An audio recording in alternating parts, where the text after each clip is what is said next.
कर्पूरगौरं करुणावतारं संसारसारं भुजगेन्द्रहारं सदा वसन्तं विद्यारविन्दे भवं भवानी सहितं नमामि। मन्दारमाला कलितालकाये कपालमालाङ्कितसुन्दराय दिगम्बराय च दिगम्बराय नमः शिवाय च नमः शिवाय। कालिङ्गोटाङ्गण मन्दिर चरण डोळ्यान पाहिन रूप तुझे प्रेमे अलिंगिन आनंद पूजिन भावे ओवाळे न म्हणे मम।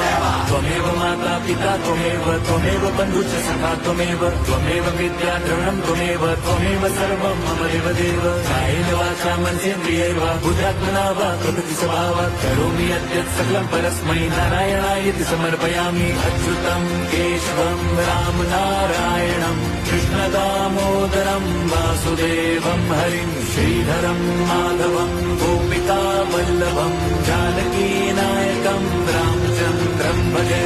हरे राम राम राम हरे हरे, हरे कृष्ण हरे